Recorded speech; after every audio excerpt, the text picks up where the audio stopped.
forget what day it was, but it was morning, mid-morning sometime, and I could hear the choppers flying over the house super low. So that woke me up, and I got up from bed, and I went outside, and my sister was in the driveway. She said, "Hey man, the cops are chasing some guy. He just ran past me down the street and jumped in our neighbor's yard."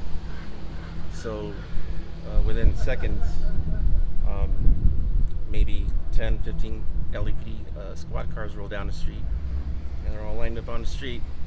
And by that time, Richard Ramirez had been long gone. He made his way over the 5 freeway wall, which was right behind my neighbor's house.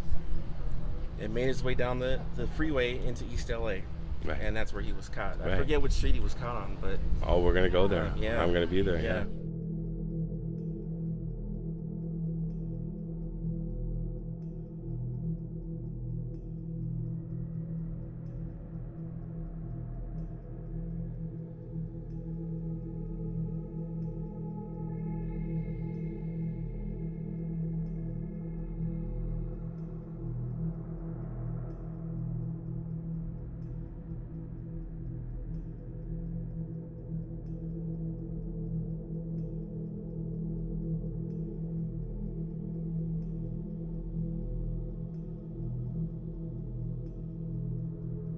What's going on, everybody? How you doing today? Here I am, Boyle Heights district of Los Angeles, California, Interstate 5, just off in the distance there.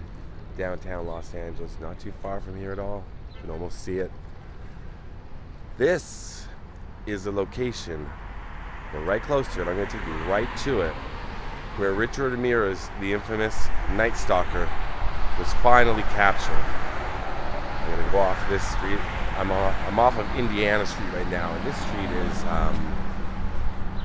Percy Street. He was not caught on Percy Street. He was caught over on Hubbard. There's no parking around there at all. I found a spot here. This location where Richard, I'm going to give you some background on him as well. One of the most notorious serial killers of all time, murdered over 14 people. 14 that we know of, I should say, for sure. I've been looking for this location for 2-3 years, and I couldn't find it.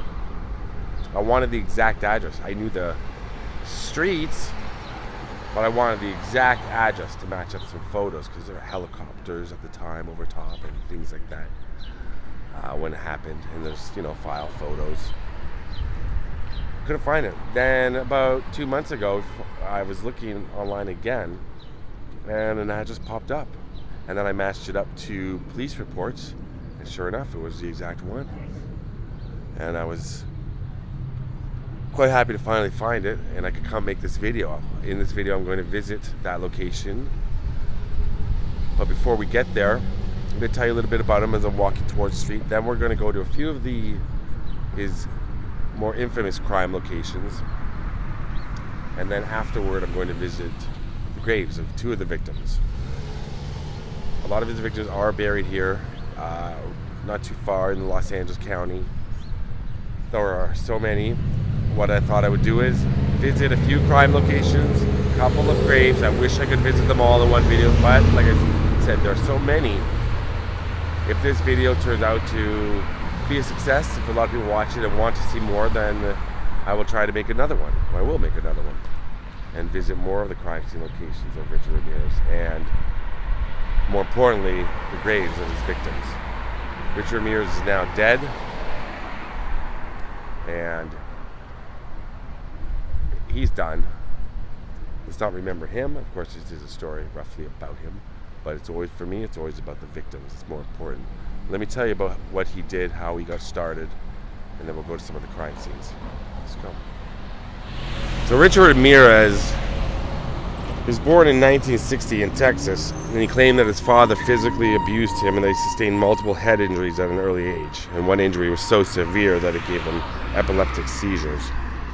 To escape his father, he spent a lot of time with his older cousin Miguel, who was a Vietnam veteran. But apparently Miguel's influence on him wasn't any better than the father's. During his time in Vietnam, Miguel said, proved that he raped, tortured, and even dismembered several Vietnamese women. And shockingly, he had photographic evidence to prove this. And he often showed it to little Richie, as he called him. He showed the pictures of what he had done to these women. When Richard Ramirez was 13 years old, he witnessed his cousin fatally shoot his own wife.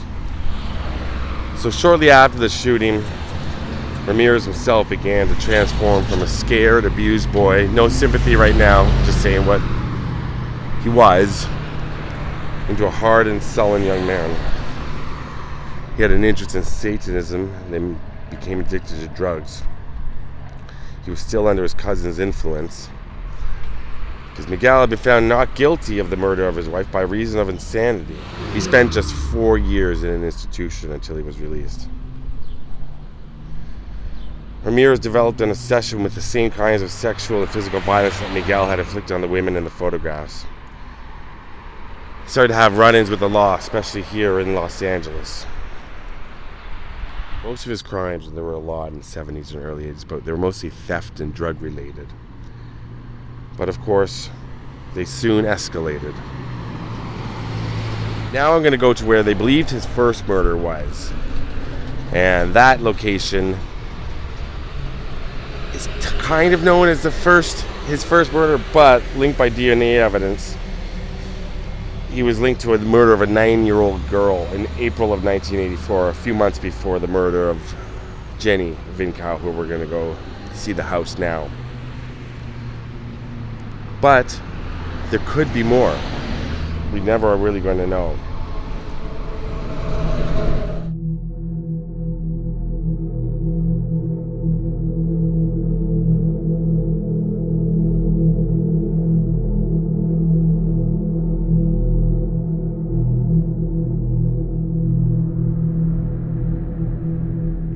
One of Richard Ramirez's first victims, if not his first victim that is known, was 79-year-old Jenny Vincow.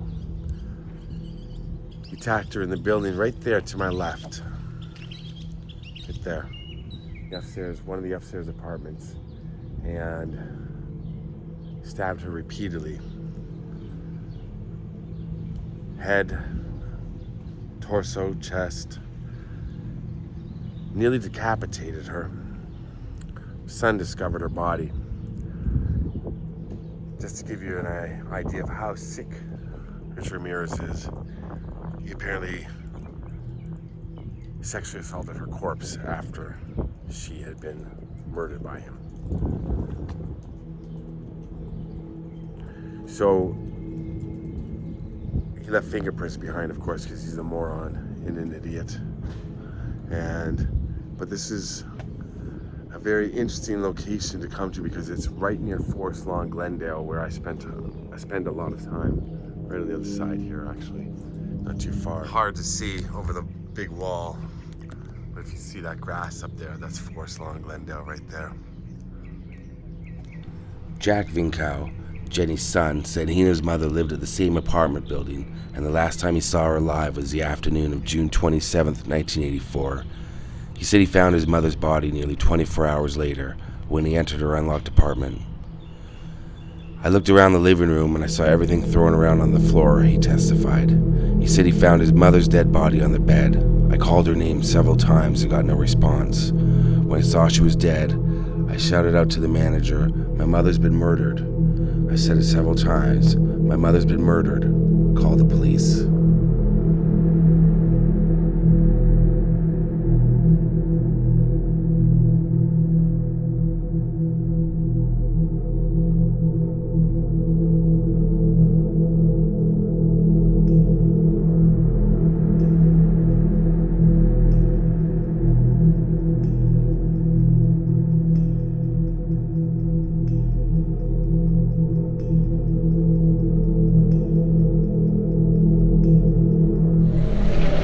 Began going on a vicious murdering spree after Jenny.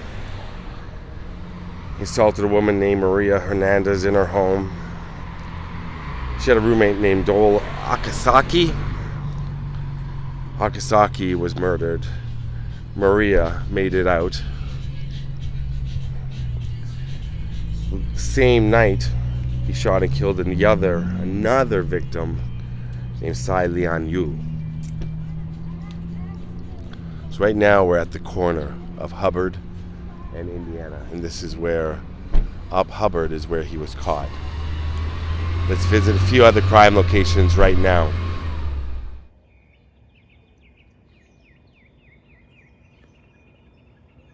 So here I am in Monrovia, California, which is just in Arcadia, California, not too far from Pasadena. This was the home of two sisters, Mabel and Florence, 83 and 81. Richard Ramirez tied them both up and bludgeoned them. He also wrapped a cord around the neck of the younger sister, who was 81, and raped her. Florence survived. The younger sister, Mabel, did not. I believe she died about a month later in a hospital. And this is the house right here. It's just high up in the hills. It's very, very odd. Not odd. This is not what I expected. The way this guy got around and how he chose these houses and places is bizarre. It's so random. And to get up here is not easy. Just like even 40 years later, it's just very twisty and turny, and lots of houses down there, but up here there's not too many. I'll show you the house right now. It's the house across the street. I'm not sure what's happening, but it looks like people might be living here, or it might be the pool's empty. But yes, this was the home of the two elderly sisters right here.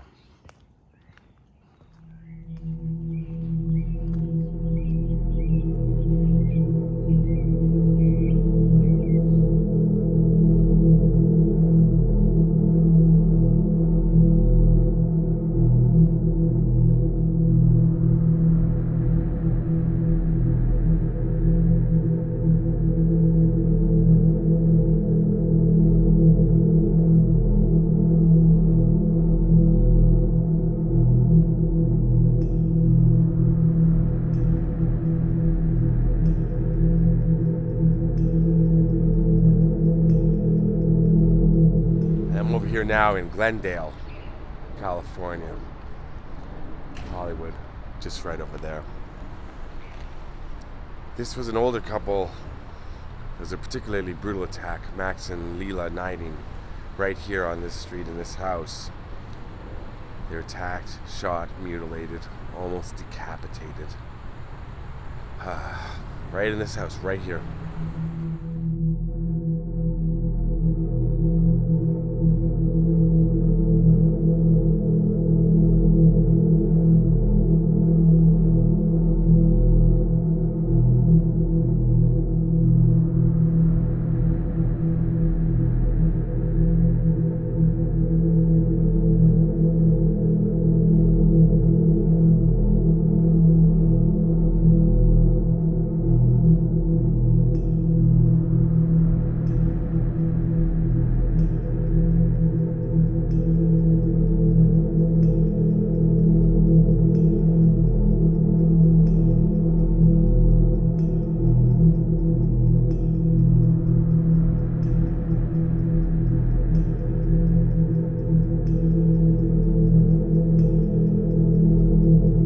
In 1985, he kind of developed his own signature attack where he would shoot and kill the husband. He'd break into these houses, shoot and kill the husband, then assault and stab the wife. For months, Ramirez continued to stalk and murder more victims in California. And people in all states were very, very afraid, but especially here in California. One of the oddest things about Richard Ramirez was he seemed to want to kill, or was willing to kill, anybody who crossed his path. He wasn't like other serial killers who have a type. Usually they have a type, but Richard Ramirez preyed on men and women, young and old. At first it seemed like he was only attacking people in Los Angeles, but he claimed a couple of victims up near San Francisco. Most of his crimes happened at night, and that's why he was given the nickname the Night Stalker. Lots of times he would carve pentagrams into the victims' bodies. Other cases, he would make the victims swear their love for Satan. Since he apparently attacked at random, it seemed that no one was safe and everyone was scared. The LAPD increased their presence on the street and created a special task force with the FBI helping along. Public anxiety was so intense around this time that guns were high in demand. Lock installations, burglar alarms, attack dogs. But ultimately, it was his own mistakes in August of 1985 that led to his capture. And this is where it gets interesting, and it ends at a house right up this street. A big break in the case came on August 24th, 1985, when Richard Ramirez traveled 50 miles south of LA to Mission Viejo and broke into a village apartment of Bill Carnes, 29, and his fiancée, Inez Erickson, 27. Ramirez shot Carnes in the head and raped Erickson. He demanded she swear her love for Satan and afterwards forced her to perform oral sex on him. He then tied her up and left. She struggled to the window and saw the car Ramirez was driving. She was able to give a description of both Ramirez and his orange Toyota station wagon. A teenager, James Romero, 14, later identified the car from news reports and wrote down half of its license plate number. James had caught Ramirez trying to break into his family home. The stolen car was found on August 28th, and police were able to obtain one fingerprint that was on the mirror of the vehicle. The prints belonged to one Richard Munoz Ramirez, who was described as a 25-year-old drifter from Texas with a long rap sheet that included many arrests for traffic and illegal drug violations. And it's going to be right here in the middle of this street. Fingerprint. Right across the street, you're going to see the exact house that it happened in front of. The bouncy table outside, bouncy castle, trampoline. It's not a bouncy anything. Well, it's a bouncy trampoline. It's a trampoline. We're right here. So the police now had a footprint, partial fingerprint, descriptions, and August 30th, 1985, Ramirez took a bus to Tucson, Arizona to visit his brother. He had no clue he'd become the lead story in virtually every newspaper and television and news program across California. Couldn't meet up with his brother, couldn't find him. He returned to Los Angeles early on the morning of August 31st. He walked past police officers who were staking out the bus terminal in hopes of catching the killer should he attempt to flee on an outbound bus, and he went into a convenience store in East Los Angeles. After noticing a group of elderly Mexican women fearfully identifying him as El Matador, which means the killer, Ramirez saw his face on the front pages on the newspaper rack, and then he fled the store in a panic. He ran across the Santa Ana freeway and attempted to carjack a woman, but was chased away by bystanders who pursued him. After hopping over several fences and attempting 2 more carjackings, he was eventually subdued by a group of residents, one of whom had struck him over the head with a metal bar in the pursuit. The group held Ramirez down and relentlessly beat him until the police arrived and took him into custody. And later on that day, when he was LA County Sheriff's arrested him, and they wound up transporting him to LAPD Hollenbach Station, right there on First Street in Boyle Heights. Oh, really? And I was across the street. There was a whole crowd of onlookers there, and I was one of them. I was across the street from the LAPD police station, waiting to see Richard Ramirez. Because by that point, everybody knew who it was. Yeah, that had been point, caught. Yeah, everyone knew who that was. Everyone there knew who Richard Ramirez was, and I remember that summer. It was pretty terrifying. I bet. I remember during the summer, I asked my mom, "Hey, can we leave the windows cracked up?" She's like, "No way." She says, "Richard Ramirez rolling around? No way we can do that." So. How you were a kid? You were little. I was about 14, 15 years old at the time. Oh wow. Yeah, that was a pretty interesting day. I bet. And that day, I wound up at the Hollenbach station across the street, and waiting to see him come out. So I never did, because they had him in the patrol, one of the squad cars, and they rolled out. But that was an interesting day. I'll always remember that.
front of that house right there.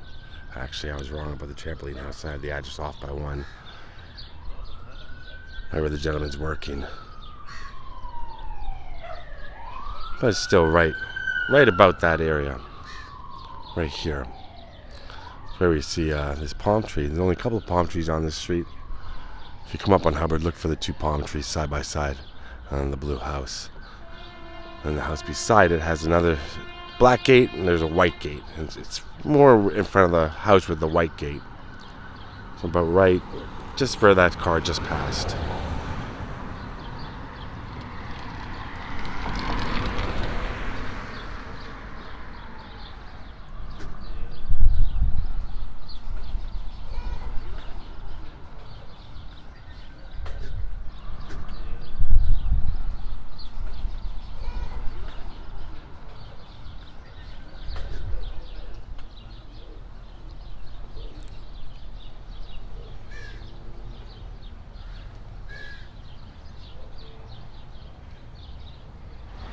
Richard Ramirez was sentenced to death in the gas chamber for his crimes, and he smiled in response. He later said, "I am beyond good and evil. I will be avenged. Lucifer dwells in us all. That's it." He was held at San Quentin for the rest of his life, but he was never put to death. Due to how many victims and the complicated nature of his case, there's a 50,000-page trial record. The state Supreme Court wasn't able to hear his appeal until 2006. Then they rejected his claims. Additional appeals would take several more years. I should mention that he got married to a woman named Doreen Leoy. Let's show a picture of her. She struck up a correspondence with him in 1996. She married him while he was on death row. What a meet cute that is, isn't it? What wonderful taste she has. I'm sure her parents were quite proud, and I'm sure the father was more than happy to walk her down that aisle. Of course, I'm being facetious. It would have taken place in some tiny little room off of death row. But these serial killer junkies, or whatever you want to call them, groupies, man, somebody explain that. Who knows? They believe they can save them. She said he was kind, he was funny, he was charming, he's a really great person, he's my best friend, he's my buddy. Okay, Doreen. Okay. In 2013, Richard Ramirez died of lymphoma, cancer, while he was living out his life on death row. And what do you say? I mean, you kind of wish for the victims, like I've always said, I say it on every video I do almost. When it comes to the victims, if I was a victim's family, I know what I would want. I'd want revenge. Maybe some of them don't, maybe some of them forgave him. But for me, I think it's a worse fate to sit in a tiny cell, and I wish, like I always say, that it would get tinier and tinier and tinier. Especially for a dirtbag, scumbag, loser, awful person. Wannabe tough guy like Richard Ramirez. As I explained, he got his at the end. He's lucky the police came along.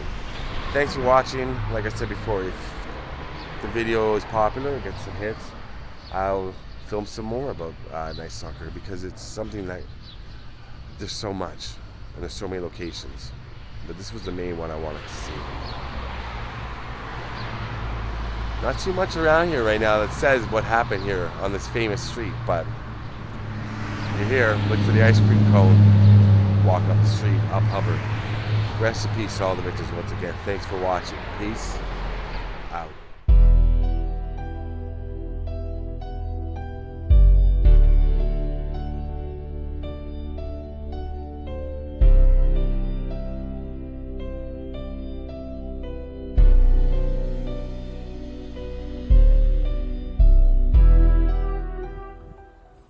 So here we are, Forest Lawn, Glendale, and I want to visit at least some graves of some of the victims of Richard Ramirez. And this is Max and Carl Knighting and Leela Ellen Knighting, possibly Needing. I'm pronouncing it right. And here they are, 1916 and 1918, and of course, both I even hesitate to use the term passed away, both taken 1985. A humble, faithful, and obedient servant of the Lord, ever a source of help to those in need, and loved as husband, dad, grandpa, and friend. And Leela's reads, a woman with spirit and love who encouraged those around her to trust in God and led her husband, children, and grandchildren to a faith of trust.